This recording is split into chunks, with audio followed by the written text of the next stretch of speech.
여러분 안녕하십니까? 좋은 물, 안전한 물, 건강한 물, 미네랄 워터에 대해서 이번 시간에 강의하도록 하겠습니다. 자, 이 원자료는 김대인 교수님 유튜브에 있는 자료를 제가 재조직해서 미네랄 워터에 대해서 전반적인 것을 좀 알려드리도록 하겠습니다. 자, 우리 몸은 이 체액이 조금만 손실이 돼도 좋지 않은 영향이 옵니다. 그래서 우리 몸에서 이제 수분을 조절하는데 물을 먹지 않더라도 소변의 양을 줄여서 체액을 유지하는데 실제 계속 이 만성적으로 물을 적게 마시면 몸에 상당한 스트레스가 온다고 합니다. 자, 가장 큰 영향을 받는 것이 바로 이제 신장입니다. 자, 우리 몸이 그 대사를 하는 과정에서 오염 물질들을 신장을 통해서 배설해야 하는데 배설되지 않고 또 신장에 혈액이 이제 공급되지 않으면 신장 기능에 이제 장애가 발생할 수 있죠. 그리고 이 탈수가 되면 뇌로 피로가 들어가는 저혈압 상태가 될 수 있다고 합니다. 그래서 이제 만성 탈수가 있게 되면 만성으로 물을 너무 적게 먹으면 여러 가지 장기에 영향을 주고 또 뇌에도 영향을 주기 때문에 몸에 여러 가지 스트레스가 생길 수 있고 또 그런 것들이 간접적으로 정서적으로도 영향을 미치기 때문에 기분이 좋지 않다거나 우울하거나 피곤할 수 있다고 합니다. 그래서 물을 안 먹으면 정서적인 것까지도 영향이 있다고 하는 거죠. 자, 물을 적게 마시는 것이 우리 몸의 탈수를 예방하고 건강을 유지하는 방법입니다. 자, 몸에서 갈증을 느끼는 정도가 되면 이미 탈수가 진행이 되었다는 거죠. 그래서 몸은 스트레스를 받고 있는 상황이 되는 것입니다. 자, 특히 운동선수들이 꼭 알아야 하는 것은 운동할 때 이 갈증이 생기기 전에 미리 물을 충분히 마셔야 된다고 하는 것입니다. 그래서 몸이 스트레스를 받지 않도록 해야지 경기력을 제대로 할 수 있다고 합니다. 그래서 적절하게 물을 마셔야 하고 또 목마르지 않더라도 주기적으로 물을 마시는 것이 건강에 좋다고 합니다. 자, 그러면 여기에 있는 미네랄 함량 TDS라고 그게 나와 있죠. 여기에 이제 보면 건강한 물은 도대체 어떤 물일까 정리를 해봤더니 이 표에서 TDS라고 이제 하는 용존 미네랄 함량이 이제 들어있는 것을 보실 수 있는데요. 미네랄 함량이 이제 이 동그라미 되어 있는 그 102에서부터 저 유럽 쪽으로 가면 치료적으로 나오는 그런 물들이 미네랄 함량이 9,000이 넘는 그런 물까지 이렇게 다양하다고 합니다. 자, 우리나라에서 판매되는 대부분의 생수들을 보면 미네랄 함량이 100에서 150 정도밖에 되지 않는다고 그래요. 그래서 칼슘, 마그네슘, 칼륨, 염소 이런 미네랄 함량들이 이제 적절하게 배합이 되어 있는 그런 물들이 좋은 물인데 우리는 이제 생수에서 미네랄 함량이 너무나도 적다. 근데 유럽 쪽으로 가면 이 9,737 정도 이 TDS가 이 용존 미네랄 함량이 포함되어 있는 것을 보실 수 있습니다. 자, 그리고 이 산성도도 굉장히 중요한데 미네랄 함량을 점검하면서 이제 물을 마시는 것도 좋고 또 물의 산도도 이제 매우 중요한데 산도가 어느 정도 좋냐 그러면 알칼리 수가 좋죠. 알칼리수. 그런데 이제 빙하가 녹은 물의 이제 pH가 8.8 정도 되니까 굉장히 알칼리성의 물이죠. 그런데 pH가 이제 낮을수록 산성이 되는 것입니다. 이런 물도 정수기를 거쳐서 이렇게 쭉 그 빙하물도 이렇게 내려오면 물이 산성화가 된다는 거죠. 특히 역삼투압 정수기 같은 경우에는 이제 미네랄이 빠지고 거의 정류수를 만들어 버리기 때문에 물을 산성으로 이제 만드는 것이니까 너무 산성이 강한 물을 마시면 몸에 좋지 않다 그런 이야기죠. 그래서 중성이 이제 7이고 수돗물은 5.8에서 이제 8.5 정도 되고 역삼투압 방식의 정수기는 5.5 되고 산성비가 5.6이니까 이렇게 산성이 강한 물을 마시게 되면 우리 건강에 이제 해로울 수 있다 이런 거죠. 매우 해롭죠. 그럼 이제 이런 물들을 얼마나 마셔야 되느냐? 우리가 이제 하루에 이 땀으로 또 호흡으로 또 대소변으로 이렇게 배출되는 수분이 거의 2.5리터 정도라고 이제 합니다. 물론 계절에 따라서 운동하는 정도에 따라 다르지만 이 정도가 소모되는데요. 자, 우리가 음식을 통해서 수분을 섭취하긴 하지만 보통 일반적인 음식 섭취하고 또 국을 먹지 않는 경우에는 건강검진하러 온 사람들에게 이제 조사를 해봤더니 평균적으로 500ml에서 1000ml 정도 물을 마시고 있다는 것입니다. 자, 그건 굉장히 부족하다는 거죠. 사실은 우리가 1.5L 이상의 물을 마시는 것이 충분한 양이 될 수 있는데 보통 사람들이 물을 굉장히 작게 마신다는 것입니다. 자, 그 전에 제가 그 강의할 때 이 사진을 한번 보여드린 적이 있는데요. 이 여성이 피로와 두통 또 피부도 거칠고 여러 가지 증상이 있어서 검사를 해봤어요. 그랬더니 전혀 이상이 없는 거예요. 그런데 하나 문제가 뭐냐면 물을 너무 마시지 않는다는 거예요. 하루에 물을 3리터 정도씩 먹는 것을 의사가 처방을 했어요. 그랬더니 4개월 후에 두통도 없어지고 피부가 거칠어지는 이런 증상들이 다 개선이 됐다는 거죠. 물만으로도 물만 먹어도 이 아픈 증상이 다 치료가 된 그런 사례입니다. 자, 우리 몸이 갈증을 느끼는 그 상황이 되면 벌써부터 몸은 심한 스트레스를 받는 상황이 된다는 거죠. 이 갈증이 생기기 전에 하루에 적당한 물을 먹어야 됩니다. 자, 물은 우리 몸의 영양 성분들을 날아주기도 하고 또 우리 몸이 이 대사를 좀 이렇게 잘 할 수 있도록 그런 중요한 역할을 할 수 있기 때문에 충분한 물을 마시는 것이 무엇보다도 중요합니다. 그래서 물을 마시는 것이 정말 너무나 중요하다. 그런 사례가 바로 이 여성의 사진에서 이제 드러나는 거죠.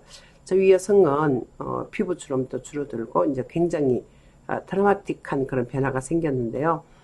실제 비만인 사람들이 물만 충분히 이렇게 잘 마셔도 살이 빠진다 이런 연구들이 있습니다.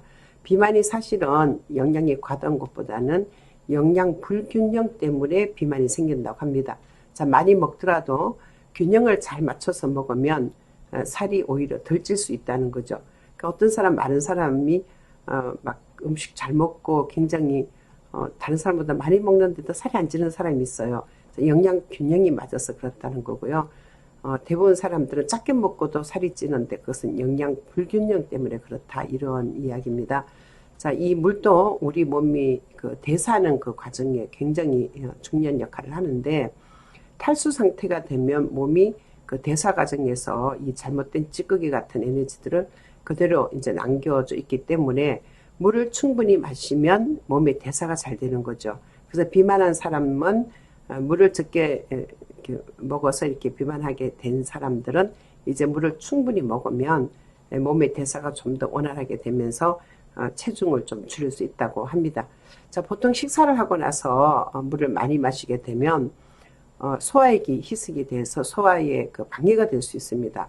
그래서 그걸 너무 많이 먹거나 이러면 이제 너무 짜게 먹거나 많이 먹거나 이렇게 하면 이제 소화하는데 좀 영향이 있죠. 그래서 자기 전에 물을 많이 마신다든지 또 저녁 식사 후에 물을 많이 마시거나 또 차를 마시게 되면 역류성 식도염이 있는 사람은 물기가 위장에 너무 많으니까 위산과 함께 역류가 돼서 역류성 식도염이 악화되고 또 여성들은 방광 기능이 좀 안 좋거나 또 남성의 전립선 비대증이 있는 사람은 소변을 너무 자주 보게 되니까 밤에 자주 이제 깨어나게 된다는 거죠.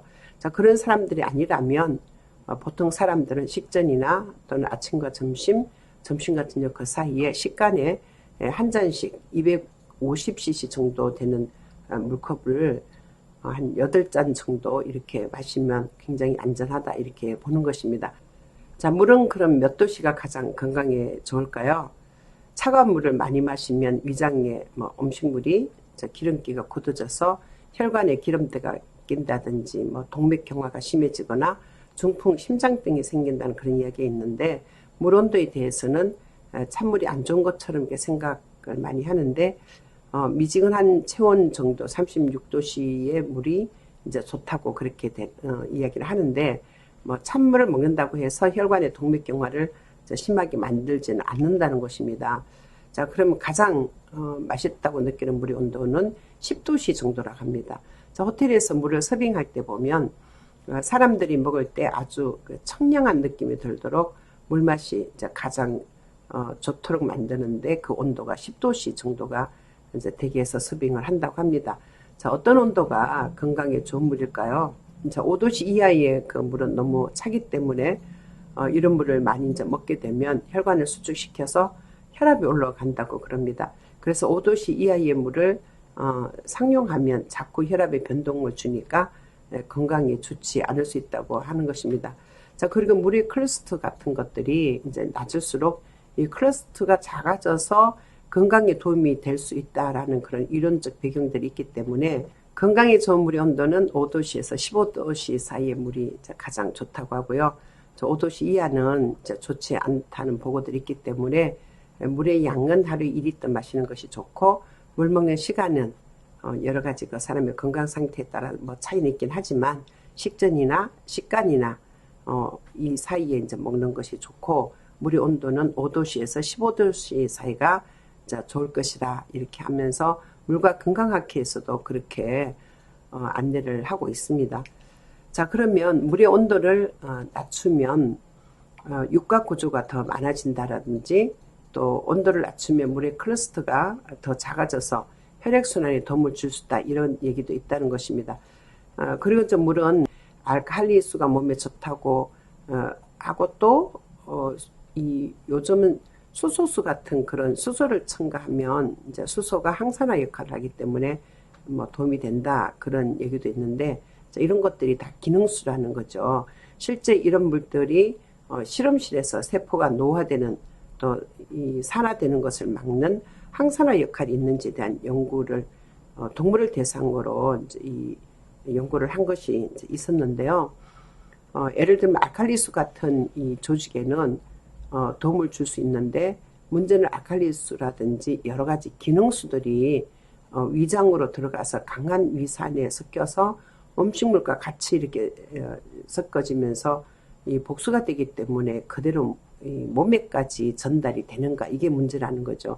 그래서 여러 가지 이제 기능수들을 지금 많이 판매하고 있는데, 연구 결과들을 보면 실제 질병을 예방한다거나 뭐 그런 기능수들이 건강에 크게 도움을 준다, 뭐 그런 것들은 아직까지 밝혀져 있지 않기 때문에 장기적으로 알칼리수를 드시면 산성인물을 먹는 것보다는 조금 건강에 도움이 될 수 있지만, 질병을 예방한다든지 또 질병을 치료한다든지 뭐 건강에 너무 도움이 된다 이런 건 아니라는 거죠. 그래서 너무 이제 기능수에 연연하지 말라 그렇게 얘기를 하고 있어요. 자, 물의 기능을 이제 조금 개선한 기능수이지 건강식품처럼 또 채식을 많이 하면 건강에 도움이 된다 뭐 그런 충분한 근거를 갖고 있는 것처럼 이제 건강에 도움이 될 수 있다라는 이야기지, 실제 의학적인 기능은 너무 믿지 않는 것이 좋다 그런 거죠. 그래서 물론 천연 미네랄 워터가 가장 좋은 것이고, 우리가 너무 이렇게 알칼리수를 찾고 또 이렇게 산소수 이런 것 찾는 것은 그렇게 좋은 현상은 아니다 이렇게 보고 있는 것입니다. 자, 기능수에 심층수 또 해양심층수가 운동 후에 탈수 피로를 빨리 회복시켜 준다는 그런 이제 이야기가 있는데, 해양심층수가 아무래도 그냥 먹기 힘들 정도로 굉장히 미네랄이 많이 포함되어 있죠. 그래서 우리 몸에 이게 운동을 하고 나서 이제 이런 과정으로 이 땀이 이제 수분으로 다 빠져나가는 것이 아니고, 그때 땀이 빠져나갈 때 미네랄도 같이 빠져나가기 때문에 미네랄 함량이 많은 해양심층수를 먹게 되면 운동하는 사람들은 뭐 운동 후에 피로 회복이라든지 운동 기능 같은 이런 것들이 이제 빨리 회복이 된다 그런 연구가 있대요. 그래서 운동하는 사람들은 해양심층수를 먹는 것이 이제 좋다고 보는 거죠. 왜 그러냐면 미네랄이 많기 때문에 그렇다는 거예요. 자, 어떤 면에서 이 당연하다고 이제 볼 수 있는데, 해양심층수는 질병 치료에 도움이 된다.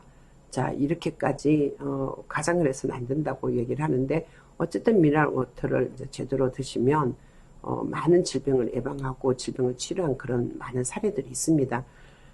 여기서 이제 얘기하는 것은 물이 이제 그 약수물 이런 것만 해도 이제 좋다 이런 얘기를 하고 계세요. 약수들이 보면 이제 종류에 따라서 철분이 이제 굉장히 많아서 수원지에 가서 보면 산화가 돼서 이렇게 붉게 이렇게 보이는 그런 약수도 있는데, 여러 가지 이제 특징이 있는데요. 사람들이 먹는 약수들은 보건환경연구원에서 그 물이 안전한지를 검증을 해줍니다. 자, 그래서 이때는 먹으면 안 된다, 이런 거 마시면 안 되고, 또 이제 이런 건 안전하다 이렇게 확인을 했을 때 그 물을 먹으면 좋다는 거죠. 그래서 약수들은 생수하고 같기 때문에 그런 물들은 안정성이 확인되어 있어서 이런 확인을 하시고 이제 약수도 드시는 게 좋다 이렇게 보고 있습니다. 왜 그러냐면 많은 약수들이 이제 오염이 되어 있기 때문에 그런 거예요. 그래서 물은 장기적으로 이제 실험을 할 수 없기 때문에 어떤 물이 좋다라고 뭐 누구에게 자신 있게 이야기하기는 힘든다고 그래요. 그래서 이제 물은 이렇게 하늘에서부터 땅으로 또 지하까지 강물이나 바다 이렇게 증발해서 구름을 통해서 이제 비로 내리고 또 내린 것들을 다시 지하수로 또 지하에 있는 물들을 다시 자연 용출하기도 하고 또 이렇게 순환을 하게 됩니다. 그래서 우리 환경 자체 영향을 아주 많이 받는 것이 바로 이제 물이라는 거죠. 자, 그러면 우리나라 생수 또 지하수를 뽑아내는 이 수온지 분포를 이렇게 보면 우리나라 지도에서 노란색이 있는 거 있죠. 노란색 점이 있는 걸 보면 이 곳들이 다 이제 이 수온지인데 지질하고 관계없이 너무나도 많은 점들이 있다는 거죠. 지질이라는 것은 안발의 정도에 따라서 미네랄 함량이 이제 차이가 나는데 아주 무절제하게 되어 있는 것을 볼 수 있는데 그러면 이제 외국의 경우를 한번 보자. 그 오른쪽에는 프랑스 에비앙 지역의 그 수온지예요. 실제 미네랄 함량이 충분한 그 지역의 수온지가 딱 몰려 있다는 거죠. 근데 우리는 매우 산발적으로 이렇게 돼 있기 때문에 정말 믿을 수 없다. 어떻게 생수의 그 건원지가 이렇게 막 이렇게 확산돼서 있을 수 있는가? 에비앙하고 차이가 난다 이런 이야기예요. 그래서 우리나라에는 이 잘못된 미네랄 함량 기준 때문에 과거에는 미네랄이 300이 넘어가면 이제 못 먹는 물로 취급을 했대요. 그러니까 굉장히 잘못된 거죠. 아까 맨 앞에서 보니까 프랑스 같은 경우에는 유럽 쪽에 보니까 9천이 넘잖아요. 그런데 미네랄 함량이 이제 300이 넘으면 우리는 못 먹는 물로 이제 취급을 해서 이 물들이 전부 이 허가된 물들은 전부 300m로 이 그 미네랄 함량이 이렇게 낮기 때문에 뭐 거의 150 정도 뭐 이런 물들만 이 허가를 해줬기 때문에 오히려 미네랄이 풍부한 이제 좋은 물들 뭐 예를 들면 백두대간 그 산속의 지하수를 보면 좋은 물이라고 생각을 하고 이제 뽑았고 사실 미네랄이 많은 태저감층의 지하수를 이제 뽑은 것이 아니고 겉만 보고 수온지가 무질서하게 분포되어 있는데 미네랄 함량들도 어떤 국가에 의한 그런 제도도 미네랄이 많은 물들은 오히려 머무는 물로 과거에 이렇게 만들어 놨기 때문에 좋은 물은 땅속에 사실 있는데 우리는 계속 나쁜 물만 먹었다는 거죠. 그러니까 잘못된 근거에 의해서 미네랄 함량을 300으로 이제 제한을 해서 우리는 그 밑에 있는 그 수치 그러니까 300 이하의 150 정도 이런 미네랄 워터를 먹었기 때문에 진짜 좋은 물들은 땅에 그냥 있다는 거예요. 그래서 이제 이분이 그 대구 지역에서 이 약수를 이제 많이 연구를 하시더라고요. 대구 지역 경북에서 경남 쪽으로 이렇게 내려가는 곳에 태저강 벨트가 있는데 그 지역에 이제 물이 굉장히 미네랄이 높다고 그래요. 자, 대구에서 보면 23개 정도 지하수, 뭐 우물물, 또 먹는 물을 개발을 했는데 관리가 잘 안 되고 해서 지금은 한 13개 정도 우물물을 이렇게 먹을 수 있다고 합니다. 자, 여기 물들을 보면 대부분 미네랄이 지금 우리가 생수로 사 먹는 것보다 미네랄이 더 많다고 그래요. 그러면 지금 우리 그 생수병에 이제 이 적혀져 있는 미네랄은 정말 그 외국의 좋은 미네랄 워터하고 비교가 안 된다는 거죠. 그래서 이제 이 수온지를 찾아가서 가능하면 공짜로 좋은 물을 이렇게 받아서 이렇게 먹는 게 좋지 않겠냐 이런 말씀이에요. 실제 국가나 지방자치단체에서도 이 지하수가 좋다 이렇게 홍보를 해버리면 국가적으로 수돗물이 건강에 해롭지 않고 또 수돗물도 많이 마시라고 하는 국가적인 정책에 위배가 되는 거죠. 그래서 광고를 잘하지 않아서 아는 사람들이 별로 없다는 거예요. 대구시에서 개발한 이 우물물을 많이 활용하는 게 건강한 물을 무료로 이제 마시는 방법이다 이렇게 그 방송을 하시더라고요. 그래서 국내 유명 약수터를 이렇게 보니까 이런 이제 많은 약수터들이 있다는 거죠. 뭐 청송에도 있고 충주도 있고 강원도 인제 경북 봉화에도 있고 강원도 정선에도 있고 양양도 있고 뭐 춘천, 홍천, 평창 이렇게 있는데 유명 약수터들이 이렇게 있는데 여기는 이제 거의 다 검사를 하고 이러니까 좀 믿을만하고 이제 미네랄도 제대로 있으니까 생수보다는 이런 물을 먹는 게 좋다 이제 이렇게 말씀을 하시는 거예요.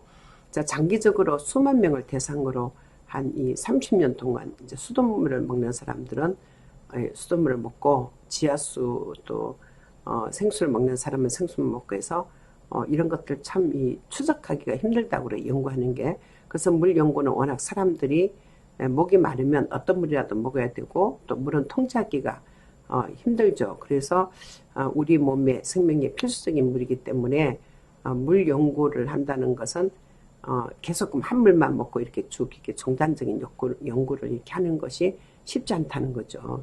왜냐하면 수돗물 먹는 사람은 계속 수돗물만 먹고 생수 먹는 사람은 계속 생수만 먹고 정수기 물 먹는 사람은 계속 정수기 물 먹고 미네랄 워터 먹는 사람은 미네랄 워터 먹고 이게 아니고 때에 따라서 그 장소에 있는 물을 바꿔서 먹기 때문에 이것을 어떤 종단적인 연구를 계속 이렇게 하기는 굉장히 힘들다 이런 얘기예요. 그래서 통제를 해서 연구하기가 힘들기 때문에 정확하게 누구도 할 수 없다는 것이 이제 문제라는 거죠. 이론적으로 보면 좋은 물을 우리 땅에 두고 외국에 미네랄의 함량이 많다고 해서 그걸 수입해서 우리가 이제 쓰게 되잖아요. 사실은 또 우리나라에 개발되어 있는 물들은 미네랄이 낮죠. 미네랄 함량이 낮기 때문에 미네랄이 높은 물들을 고급 브랜드를 외국에서 수입해서 먹고 있는 이제 실정이기 때문에 좀 변화가 있어야 된다 이렇게 이야기를 하시는 거예요. 그래서 지하에 좋은 물들이 있는데 왜 이걸 개발해서 국가적으로 시행하지 않을까? 자, 이런 여러 가지 제도적인 문제, 경제적인 문제, 또 수도관을 이중으로 하려면 또 먹는 물관을 따로 만들려면 보통 일이 아니죠. 그래서 국가적으로 아주 엄청난 사업이 될 텐데 어떤 물이 건강한 물인가? 자, 이론적으로는 미네랄이 충분하게 들어있는 물이 가장 좋은 물이라고 볼 수 있는 거죠.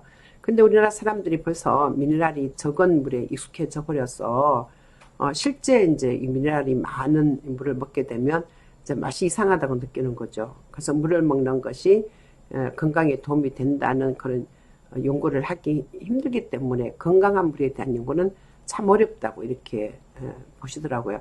그래서 우리가 했던 그 연구를 다 포함해서 물에 대한 잘못된 그 정수기물 또 정류수 같은 또 미네랄을 다 빼버린 그런 밍밍한 물을 이제 우리가 좋은 물이라고 맛있다고 느끼고 이건 정말 잘못됐다는 거죠. 물맛이 우리가 이제 잘못 길이 들어있기 때문에 물에 대한 생각이라든지 태도 또 물 먹는 행동 자체 이런 것들에 대해서 앞으로 굉장히 많은 연구가 필요하지 않겠나 이렇게 보시더라고요. 그래서 건강하고 안전하고 좋은 물을 먹기 위해서 우리 어떻게 해야 되냐? 일단 좋은 물은 안전해야 됩니다. 이제 국가에서 안전을 어느 정도 상수도를 통해서 아주 안전하게 잘 청소하고 또 해로운 물질들을 이제 걸러냈는데 건강에 좋은 물을 먹기 위해서는 우리가 어떻게 해야 되느냐? 자, 우리가 수돗물을 먹는데 이 물을 내가 사용하고 오염시키고 뭐 또 그런 물이 나가게 되면 또 순환이 돼서 결국 내가 다시 먹게 된다는 거죠. 낙동강의 그 오염물을 버리게 되면 그 물을 낙동강 주변에 있는 사람들이 또 다시 먹게 되는 거죠. 그래서 우리가 좋은 물을 먹기 위해서 가장 좋은 방법은 환경에 관심을 가지고 환경을 오염시키지 않도록 노력해야 된다는 것입니다. 자, 물에 오염물질이 덜 들어가게 하고 또 오염물질들을 뭐 이런 것들을 정수를 한다고 해서 또 완전히 다 걸러낼 수 없기 때문에 환경을 생각하고 환경이 오염되지 않도록 같이 노력하는 것 우리가 건강한 물을 먹을 수 있는 현재 상태로 가장 좋은 방법이 아닌가 자 이렇게 보고 있어요. 자 커피 같은 것들 뭐 우리 차 이렇게 마시잖아요. 이런 것들은 이뇨 효과가 있기 때문에 물을 같은 양을 먹더라도 소변으로 배출되기 때문에 먹은 양만큼 이 수분 공급이 되지 않습니다. 그래서 커피 한 잔을 마시면 물을 그만큼 배로 먹어줘야 된다 이렇게 보고 있는 거죠. 그래서 일반적인 물, 수돗물은 염소를 날려버리고 또 염소 냄새가 나지 않도록 해서 먹고 미네랄 워터를 이제 주위에 두고 주기적으로 물을 마시는 그런 습관을 들이는 것이 내 몸이 스트레스를 받지 않고 병을 예방하고 건강하게 지낼 수 있는 방법이라고 그럽니다. 그래서 물을 수시로 이렇게 먹을 수 있도록 좋은 물을 가까이 두고 이렇게 먹는 것이 좋고 또 그런 습관을 들여야 된다는 거죠. 역류성 식도염이 있는 분들은 물을 많이 마시게 되면 역류성 식도염을 악화시킬 수 있고 또 콩팥에 병이 있는 사람들은 콩팥의 기능을 이제 잘 못하는 그런 분들은 수분 배출을 잘 못 시켜서 이제 부종이 생기기 쉽고 또 신장에 부담을 줄 수 있기 때문에 특별한 병이 있는 분들은 물을 조절해야 되겠지만 그 외에 특별한 경우 이외에 보통 사람들은 충분히 물을 마시는 것이 좋다고 그럽니다. 자, 그러면 다시 이제 우리가 정리를 하자면 물은 하루에 2리터 정도 먹는 것이 좋고 물은 천연 미네랄 워터를 마시는 것이 좋고 물의 온도는 10도 정도가 좋고 물 먹는 시간도 이제 그 식사를 하기 전에 또 식사를 하는 중에 식사 후에 이렇게 하루 종일 골고루 이렇게 나눠서 8잔씩 정도 250cc 정도의 컵에 8잔 정도 마시는 것을 권장하고 있습니다. 그래서 이번 영상에서는 가장 중요한 것은 우리가 안전한 물을 먹어야 되고 정말 우리에게 좋은 물은 미네랄 워터이기 때문에 미네랄 워터를 가까이 이렇게 하는 게 좋고 국내에서 시판되고 있는 이제 생수들이 거의 다 미네랄 함량이 너무 낮기 때문에 외국에서 이렇게 판매되는 그런 생수하고 미네랄이 차이가 있습니다. 근데 우리는 우리 것에 이제 너무 맛에 익숙해져 있기 때문에 진짜 미네랄이 많은 그런 물을 좋아하지 않는다는 거죠. 그래서 이런 것들도 좀 이제 바꿔줘야 되지 않을까 그렇게 보는 거예요. 자, 다음 시간에 제가 물과 또 미네랄에 대해서 또 다른 내용으로 강의를 하겠습니다. 여러분 경청해 주셔서 감사합니다.